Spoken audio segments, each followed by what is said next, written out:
नमस्कार साथियों स्वागत है आप लोग का हम लोग के इस वीडियो में, इस चैनल में। साथियों, ये हम लोग का कॉम्पिटिटिव एग्जाम का क्वेश्चन आंसर है, मुख्य रूप से बायो का। दोस्तों आइए हम लोग बिना देरी के इस क्वेश्चन आंसर को स्टार्ट करते हैं। पहला क्वेश्चन है, डीएनए का डबल हेलिक्स मॉडल किसने दिया? तो डीएनए का डबल हेलिक्स मॉडल किसने दिया था? वाटसन एवं क्रिक ने दिया था। वाटसन एवं क्रिक ने डीएनए का डबल हेलिक्स मॉडल देके चले गए और हम लोग डीएनए को आज तक रट्टा मारते रहते हैं। आगे है मेंडल एवं मार्गनी। मेंडल ने आनुवंशिकता का सिद्धांत दिया था, जिसे हम मटर वाले बाबा के नाम से भी जानते हैं। आगे क्या है? डार्विन और वेलेस ने। डार्विन और वेलेस से मतलब नहीं है। आगे है स्लाइडन एवं स्वाम ने। स्लाइडन और स्वाम ने क्या दिया था? तो स्लाइडन एवं स्वाम ने दिया था कोशिकाओं के बारे में दिया था, कोशिकाओं के बारे में जानकारी दी थी। अगला क्वेश्चन है, मानव शरीर की सबसे बड़ी ग्रंथि कौन सी है? मानव शरीर की सबसे बड़ी ग्रंथि क्या हो जाएगी? यकृत हो जाएगी। मानव शरीर की सबसे बड़ी ग्रंथि यकृत हो जाएगी। क्या हो जाएगी? यकृत हो जाएगी। अग्न्याशय, ये हम लोग के शरीर का मुख्य पार्ट होता है। अग्न्याशय जो मतलब क्या हो जाता है ना, बाहर का जो काम होता है उसका निकालने का काम थोड़ा साइड वाला पार्ट में करता है। थायराइड एक ग्रंथि होती है, फलिया का कोई मतलब नहीं होता है। ठीक है। आगे है, एटीपी का निर्माण मुख्यतः किस कोशिकांग में होता है? एटीपी का निर्माण मुख्यतः किस कोशिकांग में होता है? तो माइटोकॉन्ड्रिया में होता है। किसमें होता है? माइटोकॉन्ड्रिया। माइटोकॉन्ड्रिया को ना कोशिकाओं का पावर हाउस कहा जाता है। क्या क्या कहा जाता है? कोशिकाओं का पावर हाउस। क्या कहा जाता है? कोशिकाओं का पावर हाउस। किसको? माइटोकॉन्ड्रिया को कोशिकाओं का पावर हाउस कहा जाता है। एटीपी का पूरा नाम क्या हो जाएगा? Adenosine triphosphate. क्या हो जाएगा? एडिनोसिन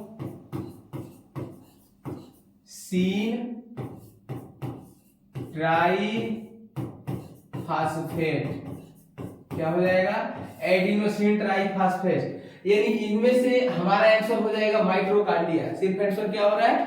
माइटोकॉन्ड्रिया हो रहा है। ठीक है। अगला क्वेश्चन है हम लोग का, मानव रक्त का पीएच लगभग कितना होता है? तो मानव रक्त का पीएच लगभग 7.4 होता है, 7.4 होता है। ठीक है। आगे का क्वेश्चन है, प्रकाश संश्लेषण में ऑक्सीजन का स्रोत क्या है? ठीक है दोस्तों, क्वेश्चन क्या है? प्रकाश संश्लेषण में ऑक्सीजन का स्रोत क्या है? तो प्रकाश संश्लेषण में ऑक्सीजन का स्रोत क्या है? H2O। मुख्य स्रोत क्या है? H2O। CO2 क्या है? कार्बन डाइऑक्साइड है। क्या है? CO2 carbon dioxide. एक टूटा फूटा हमने पेड़ बना दिया, इधर से CO2 हो जाएगा, इधर से H2O हो जाएगा। क्लोरोफिल की सहायता से पत्तियां अपना क्या बनाती हैं? तो क्लोरोफिल की सहायता से पत्तियां अपना भोजन बनाती हैं। और क्या है? ग्लूकोज। मतलब यहाँ से क्लोरोफिल, सूर्य की प्रकाश यहाँ से आएगा, इन दोनों के बीच में जो होगा उससे अपना भोजन का निर्माण करते हैं, इसको हम लोग ग्लूकोज बोलेंगे। अगला क्वेश्चन है, आनुवंशिकता का जनक किसे कहा जाता है? आनुवंशिकता का जनक कौन हो जाएगा? Gregor John Mendel. कौन हो जाएंगे? Gregor John Mendel. दोस्तों ग्रेगर जॉन मेंडल ने मटर के पौधों पर ही प्रयोग क्यों किया था? क्योंकि मटर के पौधों पे प्रयोग करने से नहीं, मटर के पौधे अनेकों प्रकार के बीज मिल जाते हैं और एक एक साल में बहुत सारे बीज मिल जाया करते थे। तो इसी पौधों से ना इन्होंने पीले दाने का प्रयोग किया था, झुर्रीदार, मोटा और पतला। ठीक है। तो इन सब का प्रयोग, 4 टाइप का प्रयोग किया था। इन लोगों में ना क्या कराए थे? अभिक्रिया कराए थे, जिससे ये आनुवंशिकी का पता चल सके कि कोई लड़का है, मान लीजिए एक घर में, एज एग्जाम्पल ले लेते हैं, एक मम्मी हो गए किसी का, एक पापा हो गए। ठीक है। अब तो मम्मी पापा बना नहीं पाएंगे, काम करके बना देते हैं। ठीक है। भाई झोटलैया हो गई, मतलब बड़ी बाल वाली मम्मी हो गई। ठीक है। छोटे बाल वाले पापा, ये जब दोनों मिलेंगे ना, अगर मान लो इनके पापा का बाल ऊपर का टकला है, मतलब बाल नहीं है, तो इनसे जो लड़का होगा ये जरूरी है कि इसका बाल नहीं होगा, हो सकता है इसका भी बाल हो, इसका भी बाल हो और इसका भी बाल हो, लेकिन एक का बाल इनके तरह होगा, सेम। यानी आनुवंशिकता के सिद्धांत से इन्होंने यह पता लगाया था कि 3 का हो सकता है कि नहीं हो, लेकिन एक का तो 100% होगा ही होगा। ये आनुवंशिकता के सिद्धांत से किसने पता लगाया था? तो ये लगाया था मेंडल ने। ये चार्ल्स डार्विन है, इससे हमें कोई मतलब नहीं है, लेमार्क से कोई मतलब नहीं है, और मॉर्गन ने अलग कुछ खोज किया था। ठीक है। हम लोग आएंगे मानव में गुणसूत्रों की संख्या कितनी होती है। तो मानव में गुणसूत्रों की संख्या होती है 46। कितनी होती है? 46। अगर जोड़े में पूछे तो कितना हो जाएगा? जोड़े में पूछे तो 23 जोड़े। कितने? 23 जोड़े। यानी 22 क्या होता है? 22 गुणे 22 कहाँ गया जी? 22 प्लस 1 ये हो गया मेल में, और 22 प्लस 1 ये फीमेल में। कहने का मतलब है कि XX और XY ये मेल और फीमेल की, ये हो गया मेल और ये फीमेल। जब मिलते हैं तो बच्चे या फिर बच्चियां होती है। तो XX मिल जाएगा तो बच्ची हो जाएगी, XY मिलेगा तो बच्चा हो जाएगा। ये है जो ये मतलब 22 जोड़ा तो क्या होता है? रंग रूप आकार देने का काम करता है। जो 22 जोड़े होते हैं रंग रूप आकार देता है। लेकिन एक जो है जोड़ा है ना, एक जोड़ा ये बताता है कि लड़का लड़की होगी कि लड़का होगा। ठीक है, हम लोग अगले क्वेश्चन पे आते हैं। क्या क्वेश्चन नहीं ना अगले क्वेश्चन पे आते हैं। आरएनए में कौन सा नाइट्रोजनी क्षार पाया जाता है? आरएनए में कौन सा नाइट्रोजनी क्षार पाया जाएगा? तो यूरेसिल पाया जाएगा। क्या पाया जाता है? यूरेसिल पाया जाता है। ठीक है, हम लोग अगले क्वेश्चन पे आते हैं। कोशिकाओं का पावर हाउस किसे कहा जाता है? तो दोस्तों हम लोग पढ़ चुके हैं कि कोशिकाओं का पावर हाउस किसे कहा जाता है? माइटोकॉन्ड्रिया को कहा जाता है। क्या होता है कोशिकाओं का पावर हाउस? पावर हाउस से मतलब है एनर्जी घर, मतलब शक्ति का घर। ये कोशिकाओं को शक्ति कौन देता है? तो माइटोकॉन्ड्रिया देती है। कौन देती है? माइटोकॉन्ड्रिया देती है। आगे हम लोग आएंगे, मानव शरीर की सबसे लंबी अस्थि कौन सी है? मानव शरीर की सबसे लंबी अस्थि कौन सी है? फीमर। क्या हो जाएगा? फीमर। सबसे लंबी क्या है? अस्थि है। अस्थि की मतलब हड्डी है। ठीक है, हम लोग आगे आते हैं। आगे आएंगे तो रक्त का थक्का बनाने में कौन सा विटामिन सहायक होता है? तो विटामिन के होता है रक्त का थक्का बनाने में सहायक। कौन सा होता है? विटामिन के। कभी ध्यान दीजिएगा ना, हम लोग का ब्लड अगर कट जाता है ना, अगर विटामिन के वहां पे सक्रिय नहीं है तो उस इंसान का ना ब्लड गिरता रहता है, रुकने का चांस नहीं होता है। तो उसके लिए एक अलग से दवा आती है जिसको खिलाने के बाद से क्या होता है? ब्लड थक्का बनता है। तो शरीर का जो क्या है थक्का बनाने में ब्लड का काम करता है, कौन सा है? विटामिन के है। ठीक है, इसमें विटामिन ए से, सी से और डी से कोई मतलब नहीं है। सारे का सभी विटामिन का अलग अलग अपना एक योगदान होता है। आगे लिखा है पौधों में जल का परिवहन किस ऊतक द्वारा होता है? पौधों में जल का परिवहन किस ऊतक द्वारा होता है? तो जाइलम द्वारा। किसके द्वारा? जाइलम द्वारा। ये दोस्तों ना क्लास 9 का चैप्टर है जाइलम द्वारा। ठीक है, पौधों में जल का परिवहन मतलब एक जगह से, मान लीजिए हमने यहां से और ऊपर ले जाने का काम कौन करता है? जल का परिवहन करता है जाइलम। कौन करता है? जाइलम के माध्यम से परिवहन मतलब होता है एक जगह से दूसरे जगह लेके जाना किसी वस्तु को। आगे लिखा है मानव शरीर में इंसुलिन का स्राव कहाँ होता है? मानव शरीर में इंसुलिन का स्राव कहाँ होता है? तो अग्न्याशय में होता है। कहाँ होता है? अग्न्याशय में। इंसुलिन का स्राव कहाँ होता है? अग्न्याशय में। यकृत का अपना अलग काम होता है, थायराइड से इसमें मतलब नहीं है। पिट्यूटरी एक ग्रंथि है, इससे इसमें कोई मतलब नहीं है। अगला है राइबोसोम का मुख्य कार्य क्या है? राइबोसोम का मुख्य कार्य क्या है? प्रोटीन संश्लेषण। क्या करती है राइबोसोम जी? प्रोटीन संश्लेषण का काम करती है। प्रोटीन संश्लेषण से मतलब हम लोग जो खाते हैं उसमें अपना एक अलग महत्वपूर्ण भूमिका निभाती है। उत्सर्जन जैसे मनुष्य में है तो हम लोग के शरीर से उत्सर्जन होता है। उत्सर्जन होने से ही फायदा होता है। मतलब क्या होता है? जो भी कचरे वाले पदार्थ होते हैं बाहर निकल जाते हैं। पाचन ये पेट का अहम भाग है। जो हम लोग का जो पेट का आकार जो होता है ना आमाशय का, ये जी आकार का होता है। तो इसमें पाचन मतलब तोड़ फोड़ करने का काम होता है। आगे है श्वसन। श्वसन हम लोग किस किस माध्यम से लेते हैं? सांस लेने का माध्यम क्या है? हमारा नाक है। नाक सिर्फ सहायक है, एक नली होती है इसकी सहायता करने के लिए। आगे है मानव हृदय में कितने कक्ष होते हैं? मानव हृदय में कितने कक्ष होते हैं? मानव हृदय में 4 कक्ष होते हैं। कितने कक्ष होते हैं? मानव हृदय में 4 कक्ष होते हैं। मानव हृदय में कितने कक्ष होते हैं? 4 कक्ष होते हैं। एक काम क्या होता है? एक मान लीजिए ध्वनि हो, ये सीरा हो गया, ये ध्वनि हो गया, ये सीरा हो गया, ये ध्वनि हो गया। एक छोर से क्या होता है? ब्लड आता है और एक छोर दूसरे छोर से ब्लड चला जाता है। ठीक है, 2 से कोई मतलब नहीं है, 3 गलत है और 5 भी गलत है। अगला क्वेश्चन है एबीओ रक्त समूह की खोज किसने की थी? एबीओ रक्त समूह की खोज किसने की थी? तो लैंड स्टीनर ने की थी। किसने की थी? लैंड स्टीनर ने किसका किया था? कामा बी कामा ओ समूह की खोज की थी। किसने?